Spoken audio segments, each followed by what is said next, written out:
नमस्कार, कंज्यूमर अड्डा में आपका स्वागत है। मैं हूं मनोज श्रीवास्तव और आज हम बात कर रहे हैं वर्क प्लेस में महिलाओं की मौजूदगी की जो संकेत इस वक्त मिल रहे हैं उसके हिसाब से ऐसा लग रहा है कि वर्क प्लेस में वुमन पावर बढ़ रहा है। तो इसी को हम समझने की कोशिश करेंगे। क्यों हमने कहाँ से लिया है वो आपको बताते हैं। कुछ ऐसे रिसर्च हमें देखने को मिले हाल के दिनों में। एक रिसर्च ये है कि जो महिलाएं घर पे बैठी हुई थी, मतलब नौकरी छोड़कर, कभी नौकरी किया घर पे बैठी नहीं, वो जब नौकरी में वापसी करती है तो उसकी गति तेज हो गई। 58% बढ़ी है रिटर्नीज की संख्या। एक क्वार्टर का एग्जाम्पल यहाँ पर लिया है हमने और ये हर की का सर्वे है। इसमें एक खास बात ये भी है कि 65% का इजाफा देखने को मिल रहा है छोटे शहरों में, टियर 2 टियर 3 के शहरों में रजिस्ट्रेशन जो हो रहे हैं रिटर्नीज के वापसी आने के लिए। दूसरा एक और सर्वे ये भी हर की का है, 300 कॉर्पोरेट्स इंडिया के, भारत के, उस पर ये सर्वे है और ये सर्वे कहता है कि 50% के करीब पहुंच रही है महिलाओं की का अनुपात पहुंच रहा है, यानी जो जेंडर बैलेंस है 2021 के मुकाबले 17% का सुधार हुआ है जो ओवरऑल जो परसेंटेज है। और एंट्री लेवल पर 37% महिलाएं अगर हैं तो टॉप में यानी सीनियर और लीडरशिप लेवल पर भी 37% महिलाएं हैं। तो ये एक दूसरे तरह का ये भी बैलेंस है। और जैसा कि मैंने आपको बताया 300 कॉर्पोरेट्स का ये सर्वे है। तो बड़े कॉर्पोरेट्स का सर्वे है, इसको ऐसा नहीं माने कि ये पूरे लैंडस्केप की बात हो रही है या हम पूरे वर्कफोर्स की बात कर रहे हैं, क्योंकि जब हम लेबर फोर्स की बात करते तो उसमें 15 से लेकर 29 साल के सभी लोग शामिल होते हैं। तो वो एक बहुत बड़ी संख्या होती है, बहुत बड़ी बात होती है पूरे देश के संदर्भ में।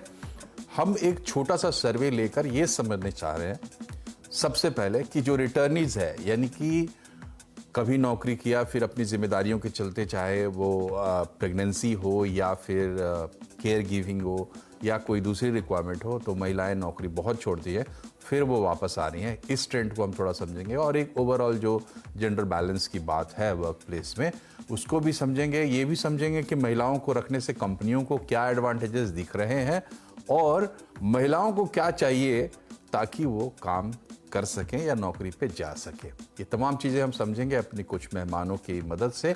हमारे साथ हैं मार्चिंग शीप की फाउंडर और CEO Sonika Aron, Health Edge की senior director HR Ujala Sabharwal और GI ग्रुप की कंट्री मैनेजर सोनल अरोड़ा। आप तीनों का बहुत बहुत स्वागत है। सोनल, आपसे ही शुरुआत करते हैं। ये जो रिटर्नीज के बारे में सर्वे कह रहा है कि मतलब 68%, एक क्वार्टर की ही बात है, लेकिन तेजी से पैंडेमिक के बाद महिलाएं आ रही हैं, रिटर्नीज आ रही हैं, कम से कम बिग कॉर्पोरेट्स में तो आ रही हैं और ये काफ़ी मतलब तेज इसमें उछाल देखने को मिल रहा है। तो इस फाइंडिंग पर आपके रिएक्शन क्या है, आपके प्रैक्टिकल अनुभव से? देखिए, ये फिगर काफी हद तक सही है, क्योंकि काफी ऑर्गेनाइजेशंस में स्पेशली अब हाइब्रिड वर्किंग अलाउड है, रिमोट वर्किंग भी अलाउड है। सो इन चीजों के चलते महिलाओं के लिए वर्क प्लेस में रिटर्न करना थोड़ा सा ज्यादा आसान हो जाता है। पहले, कोविड से पहले, बिल्कुल अलग सिचुएशन थी। एक बिल्कुल ब्लैक एंड व्हाइट था कि या तो आप ऑफिस में ऑपरेट कीजिए या अगर आप नहीं कर सकते तो आप नौकरी छोड़ दीजिए। अब ज्यादातर ऑर्गेनाइजेशंस थोड़ी फ्लेक्सिबिलिटी देती हैं, कुछ ऑर्गेनाइजेशंस काफी फ्लेक्सिबिलिटी देती हैं। तो जाहिर सी बात है, उन ऑर्गेनाइजेशंस में महिलाओं की संख्या कई गुना ज्यादा हो जाती है। ऑर्गेनाइजेशंस को भी लगता है कि ये टैलेंट का एक बहुत बड़ा हिस्सा है जो उनसे छूट जाता है अगर वो ये फ्लेक्सिबिलिटी नहीं देती। तो इसके चलते ज्यादातर ऑर्गेनाइजेशंस, ना सिर्फ बड़ी ऑर्गेनाइजेशंस बल्कि मीडियम साइज, मध्यम साइज की ऑर्गेनाइजेशंस ने भी ये रियलाइज करा है कि उनको थोड़ी सी अपनी डे टू डे वर्किंग को चेंज करने की जरूरत है। और कोविड ने दिखा भी दिया है कि घर पे बैठ के भी लोग प्रोडक्टिवली काम कर सकते हैं। सो उससे काफी हद तक ये परिवर्तन देखने को मिल रहा है। जी, तो ये अच्छी बात है कि ये इस तरीके के परिवर्तन देखने को मिल रहे हैं और इसका बड़ा जो संदर्भ है या मायना है वो ये हो सकता है कि देखिए, बड़ी कंपनियों को देख के लोग सीखते हैं और माहौल पहले आगे से यही लोग बनाते हैं, बाद में वो चीज़ें परकुलेट करती है नीचे की तरफ भी, तो पूरा माहौल बदलता है। ये बताइए उजाला कि कंपनियों के लिए क्या एडवांटेज पॉइंट हैं रिटर्नीज को बुलाने में या जेंडर बैलेंस को ठीक करने में, जिसकी वजह से वुमेन पार्टिसिपेशन हम देखते हैं कि बढ़ सकती है? सबसे पहले नमस्कार आप सबको और धन्यवाद मुझे यहाँ बुलाने के लिए, क्योंकि ये टॉपिक पर्सनली और प्रोफेशनली मेरे लिए बहुत दिल के करीब है। पर्सनली इसलिए क्योंकि मैं एक करियर ओरिएंटेड वुमन होने के साथ साथ एक माँ हूँ, और मैं जानती हूँ कि हमारे देश में अभी भी केयर गिविंग रिस्पॉन्सिबिलिटी प्राइमरीली औरतों की ही मानी जाती है। और प्रोफेशनली इसलिए, जो आपके सवाल का जवाब पार्शियली देगा, कि मैं एचआर फील्ड में हूँ। मेरे 17 साल के एचआर और रिक्रूटिंग फील्ड में एक चीज तो मैंने जान ली है कि आज अगर हम कंपनियां डाइवर्सिटी इंक्लूजन का कल्चर नहीं क्रिएट करते, और वो कल्चर क्रिएट करना कितना जरूरी है, तो एक बहुत बड़ा टैलेंट डाइवर्सिटी का एक पोर्शन जो है वो हमसे छूट जाता है। अभी कंपनीज हर तरह से कोशिश कर रही हैं। हमारी सोसाइटी में एक बहुत ट्रांसफॉर्मेशन और रेवोल्यूशन आ चुका है, जिसकी वजह से कंपनी खुद बहुत सारे फोकस्ड इनिशिएटिव्स ड्राइव कर रही हैं, जिससे वो एनकरेज करें औरतों को कि वो वापस अपना करियर शुरू कर पाएं, चाहे वो पेड इंटर्नशिप्स की फॉर्म में हो, चाहे वो ट्रेन एंड हायर प्रोग्राम्स की फॉर्म में हो। क्योंकि जब तक कंपनीज ये एहसास नहीं होगा उनको कि उनको विमेन एम्प्लॉयज की जरूरत है, उनको वो ये सारे प्लेटफॉर्म्स और ये सब जो भी आजकल रन हो रहे हैं, ये अभी हम हर की बात कर रहे थे, हम क्वीन, लीप डॉट क्लब, ये बहुत सारे विमेन लेड प्रोग्राम्स हैं जो विमेन को एनकरेज कर रहे हैं वापस आने के लिए। तो कंपनीज को अभी, अगर मीडियम साइज कंपनीज का अगर डाइवर्सिटी रेशियो 30-35% के तकरीबन चल रहा है, और हम 50-50 की आशा कर रहे हैं, तो कंपनीज को वो डाइवर्स माइंडसेट लाने के लिए, वो कल्चर ऑफ इंक्लूसिविटी क्रिएट करने के लिए ये करना ही पड़ेगा। जी सोनिका, ये बताइए कि देखिए, ये एक बहुत बड़ा खजाना है हमारे पास। मतलब जो महिलाएं MBAs हैं, इंजीनियर्स हैं, तमाम तरह के क्वालिफिकेशंस उनके साथ है, चाहे आप कुछ भी हो, एक CEO हो, कुछ भी हो, आपकी ज़रूरतें ऐसी होती है, हो सकती है कि आपको जॉब छोड़ के घर पे बैठना पड़ सकता है 6 महीने, 1 साल, 2 साल, 5 साल, और ज़रूरत के हिसाब से ना। इन लोगों को रिटर्न लाना, वापस लाना, या कई लोग तो शादी करने के साथ ही उनका करियर जो है वहीं रुक जाता है, फिर सोचेंगे, विचार करेंगे, बाद में कभी फैसला लेंगे, फैसला कभी ले नहीं पाते। इंडिविजुअल लेवल पर ये एक बहुत बड़ी चुनौती है, और हमारे देश का एक बहुत बड़ा टैलेंट पूल इस तरीके से आप कह सकते हैं कि वेस्ट हो रहा है इन टर्म्स। हालांकि वो जो घर में काम कर रहे हैं वो बहुत प्रोडक्टिव काम है, इससे शायद कहीं ज़्यादा प्रोडक्टिव काम है। बावजूद इसके उनको वापस लाने में दिक्कत सबसे बड़ी क्या है? माइंडसेट जो है उसको बदलने के लिए वो आपके सुझाव क्या है? आपको क्या लगता है? देखिए, जैसे कि मेरे को पैनलिस्ट ने अभी बोला कि काफी कुछ चेंज हमारी सोसाइटी में आया है और ऑर्गेनाइजेशंस में भी आया है। तो 2 चीजें जो हुई हैं पोस्ट कोविड, एक तो ऑर्गेनाइजेशंस का थोड़ा काम करने का तरीका चेंज हुआ है, जिसमें हाइब्रिड और remote way of working introduce हुआ है, और बहुत फ्लेक्सिबिलिटीज, कंटेम्पररी पॉलिसीज आई हैं। एक तो ये है। दूसरी चीज जो उज्ज्वला ने बोली कि काफी माइंडसेट चेंज हो रहा है सोसाइटी का, जहां पे जैसे आपने बोला कि कुछ लोगों की करियर रुक जाते हैं एकदम शादी के बाद, या जब बच्चे पैदा होते हैं, या और भी कोई अलग लाइफ स्टेज आती है। तो आजकल धीरे धीरे सोसाइटी में भी वो जागरूकता पैदा हो रही है, जहां पे ऐसा, जो हमारी एक वो धारणा थी कि सारी परिवार की जिम्मेदारी सिर्फ एक औरत की होती है, वो धीरे धीरे चेंज होके एक पार्टनरशिप में बदल रही है, जहां पे एक आदमी और औरत दोनों इसमें साथी होते हैं, पार्टनरशिप होती है। और अगर घर में साथ में माता पिता या सास ससुर भी रह रहे हैं, तो वो भी इसमें कंट्रीब्यूट करने को तैयार हैं कि हाँ, हम अपने ग्रैंड चाइल्ड को या ग्रैंड चिल्ड्रन को देखने के लिए तैयार हैं। दूसरी चीज ये है कि आजकल जो एक एम्बिग्विटी है इंडस्ट्री में, जहां पे बहुत सारे लेऑफ्स देखने में आए हैं, वहां पे लोगों को ये भी समझ में आ रहा है कि अगर घर में 2 लोग कमा रहे हैं तो एक फाइनेंशियल स्टेबिलिटी आती है, तो एक से भले 2। तो इसलिए भी लोगों में एक ये ऑलमोस्ट इनकरेजमेंट है कि हाँ, हमको काम करना है और हमको अपने पार्टनर को भी इनकरेज करना है, सपोर्ट करना है कि वो भी अपना करियर बनाए। तो इसलिए हम लोग ये एक सोसाइटी में चेंज देख रहे हैं। तीसरी बात जो है कि जब हम ऑफिस जाते हैं और जब हम ऑफिस में डाइवर्सिटी, इक्विटी, इंक्लूजन के इनिशिएटिव्स देखते हैं, तो हम जो सीख कर घर आते हैं उससे सोसाइटी पे एक रिपल इफेक्ट होता है। तो अगर हम ऑफिस में जाके देखते हैं कि कितनी सारी महिलाएं काम कर रही हैं ऑफिस में और अच्छा काम कर रही हैं और ऊंचे स्तर पे पहुंच रही हैं, तो ऐसा क्यों है कि मेरी वाइफ या मेरी सिस्टर या मेरी सिस्टर इन लॉ या मेरी बेटी वो क्यों घर पे बैठी हुई है, या मेरी डॉटर इन लॉ वो क्यों घर पे बैठी हुई है, मैं क्यों उसको प्रोत्साहित ना करूं कि वो काम करे। तो ये रिपल इफेक्ट भी हो रहा है।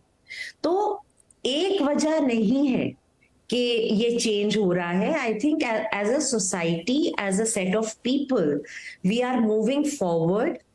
और ये एक जर्नी है। क्या हम 37% लीडरशिप लेवल पे हैं तो क्या बहुत खुशी की बात है? हाँ है, लेकिन अभी हमें और बहुत आगे जाना है।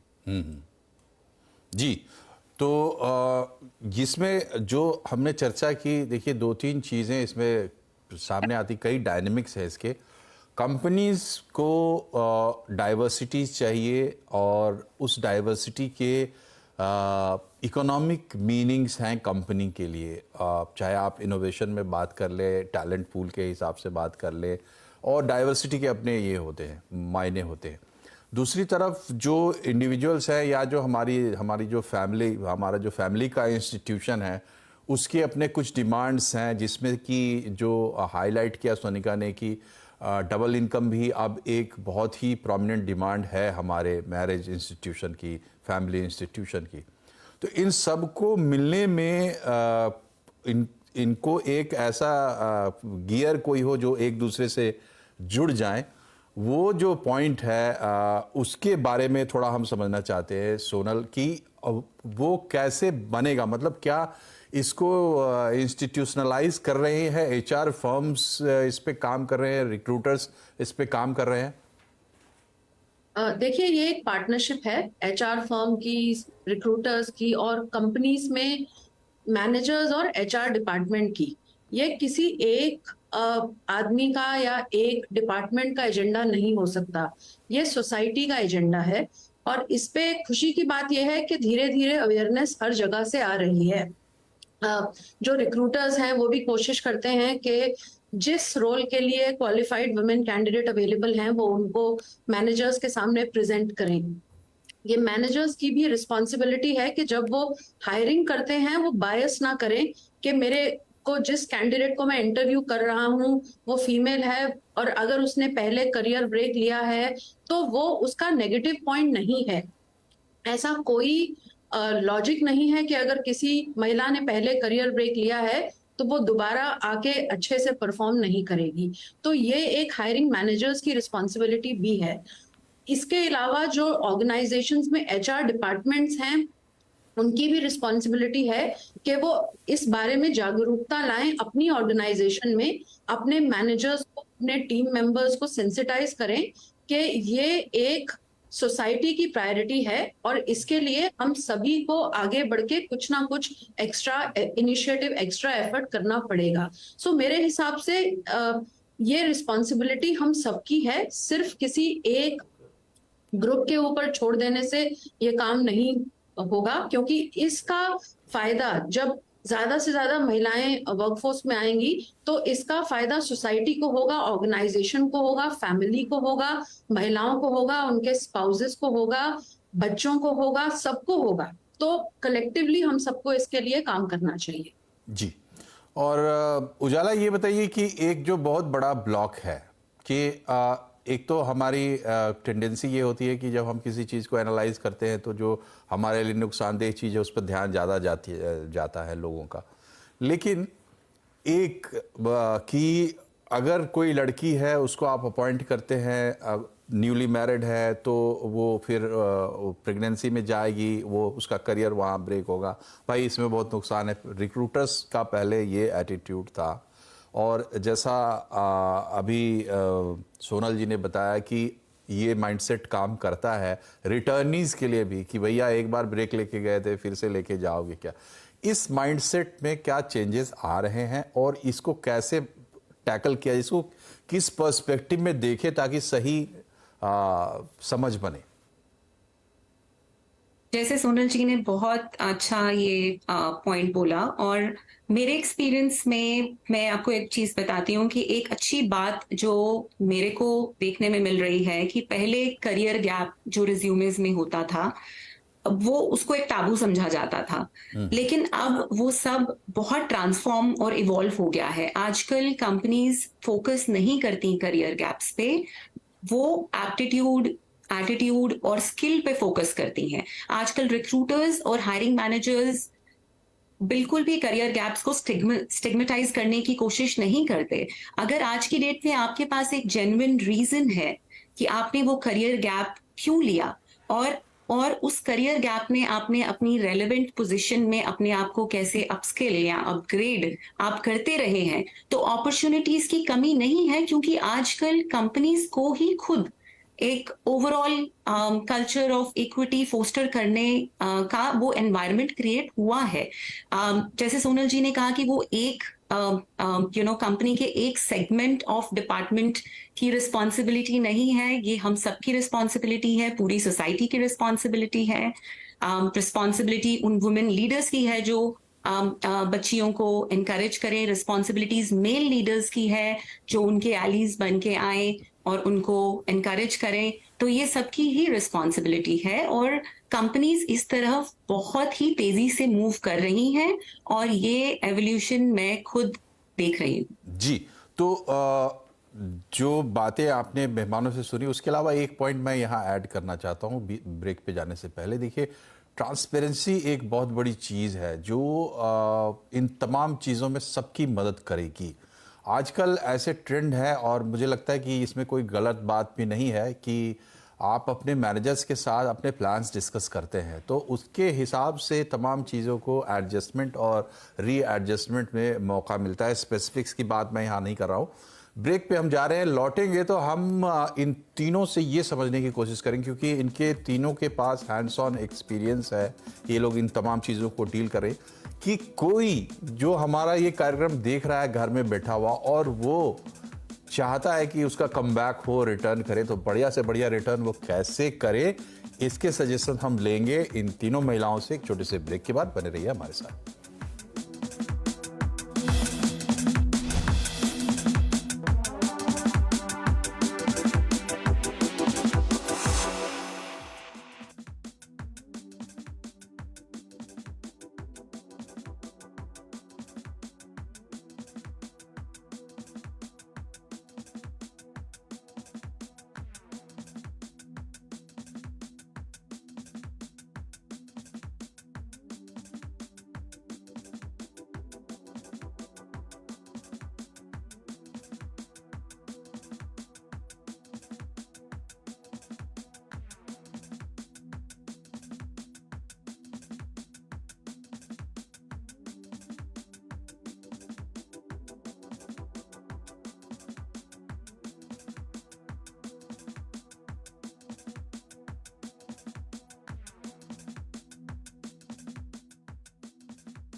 Welcome back. आज कंज्यूमर अड्डा में हम बात कर रहे हैं उन महिलाओं की जो जॉब में वापस आना चाहती है, मतलब कभी जॉब किया फिर वो लौटना चाहती है। और कार्यक्रम के दूसरे हिस्से में हम कुछ वैल्यूएबल सुझाव मांगेंगे अपने मेहमानों से।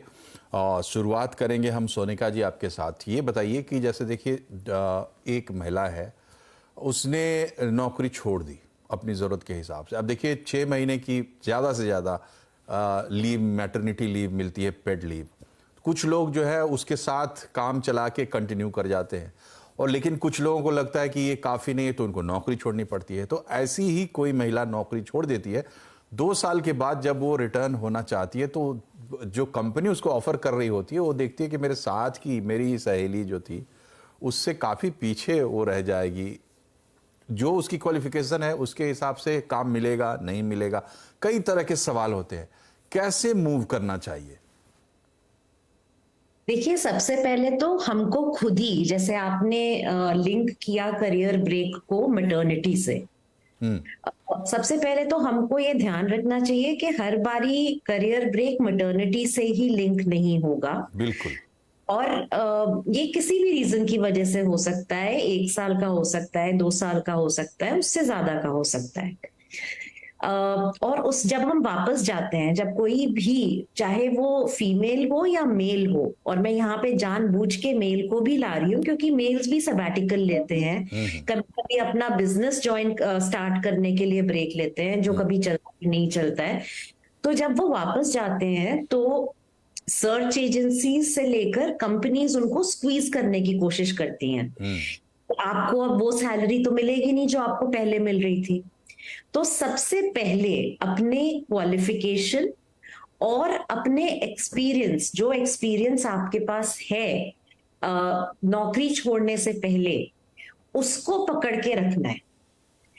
कभी भी इस दबाव में नहीं आना है कि हमको जल्द से जल्द नौकरी मिल जाए और कोई भी औनी पौनी सैलरी हम ले लें कि जल्दबाजी में आके, क्योंकि ये चीज एक बार आपको मिल गई नौकरी तो फिर उसके बाद वो आपका बेस सैलरी बन जाती है।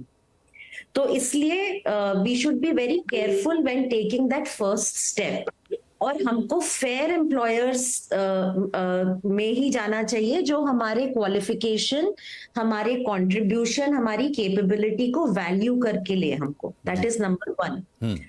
सेकेंडली, एक चीज को भी ध्यान रखना चाहिए कि ऐसा हो सकता है कि डिपेंडिंग ऑन द गैप के 2 साल का, 3 साल का, और हमारी कौन सी फील्ड है, अगर टेक्नोलॉजी की फील्ड है या कोई भी फील्ड है, तो उस फील्ड में अगर हमको बहुत एडवांसमेंट्स हुए हैं तो हम अपने आप को अपग्रेड करें। जी, क्या फील जी, रीस्किलिंग की जरूरत पड़ेगी, अपग्रेड करना पड़ेगा। जी बिल्कुल, क्योंकि समय कम है तो मैं चाहता हूं कि सबके कम से कम एक एक कमेंट आ जाए। तो उजाला के पास चलते हैं। देखिए, एक दिमाग में ये बात भी होती है कि जब आप वापस हो जाएंगे, नौकरी सपोज आपने एक्सेप्ट कर ली चाहे कुछ भी, तो फिर सेटल होने की बात होती है। किस तरीके से अपने आप को वहाँ सेट करेंगे, इसकी भी आशंका बहुत होती है लोगों के मन में। इस पर आपके सजेशन क्या होंगे उजाला? सबसे पहले तो आप अगर वापस आ गए हैं तो आपको एक बहुत स्ट्रॉन्ग नेटवर्क बनाने की जरूरत है। अपने आप को, अगर आपका वो 2 साल का या 3 साल का कुछ भी जो बीच में गैप था, चाहे आपने अपने आप को रीस्किल, अपग्रेड आप करते रहे, लेकिन अभी भी कुछ कंपनीज हैं जो एक्सपीरियंस को अहमियत देती हैं। कई कंपनीज ने वो देना बंद कर दिया है। वो आपको आपकी स्किल और एबिलिटी पे हायर करते हैं। तो उस टाइम पे वो जेंडर पे इक्विटी जो है वो काफी सारी कंपनीज आजकल फॉलो कर रही हैं और बहुत स्ट्रिक्टली फॉलो कर रही हैं। लेकिन अगर आप ऐसी कंपनी में चले गए जहां पे आपको पता है कि वो 2 साल का करियर गैप आ गया है, उस टाइम पे आपको और रिगर अपनी सेल्फ लर्निंग पे, अपने नेटवर्क पे बहुत सारा वो सेल्फ रिगर डालना है। आप कोचेस से बात कर सकते हैं, आप पर्सनल कोचिंग ले सकते हैं, जिससे आपको पता चले कि आप करियर में वो 2 साल का गैप कैसे एडवांस कर सकते हैं। ओके, एक आखिरी कमेंट सोनल आपसे चाहेंगे। देखिए, बार बार नेटवर्क की बात आ रही है, सबने कहा नेटवर्किंग और नेटवर्क की बात होती है। आज की तारीख में हमें सब कुछ चाहिए होता है, ऑनलाइन प्लेटफॉर्म चाहिए होते हैं। आप सजेस्ट कीजिए कि खास महिलाओं को मदद करने वाले, ऐसे तो जनरल है ही, लेकिन खास महिलाओं को मदद करने वाले क्या कुछ प्लेटफॉर्म्स या नेटवर्क्स आपकी नज़र में है जो आप सजेस्ट करना चाहेंगी?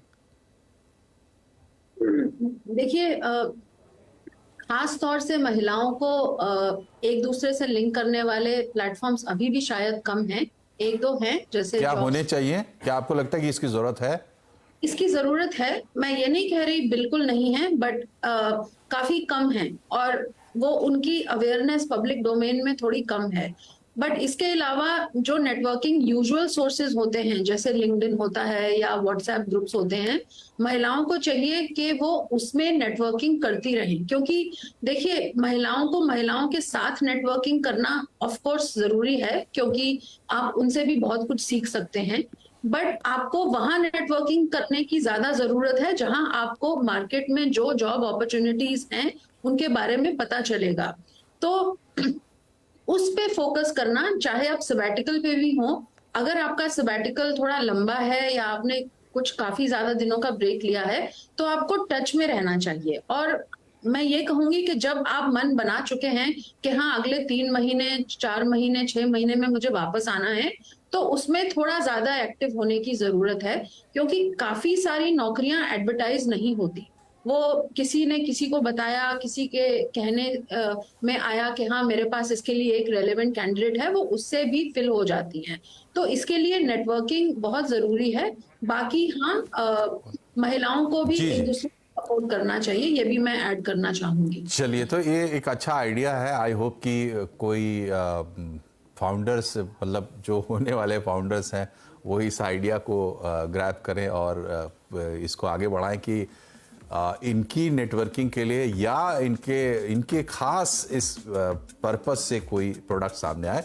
बहरहाल बहुत अच्छी चर्चा रही, आप तीनों के सुझाव हम समझते हैं कि हमारे दर्शकों को इससे काफ़ी मदद मिलेगी। कार्यक्रम में फिलहाल इतना ही। आप तीनों का बहुत बहुत शुक्रिया। नमस्कार।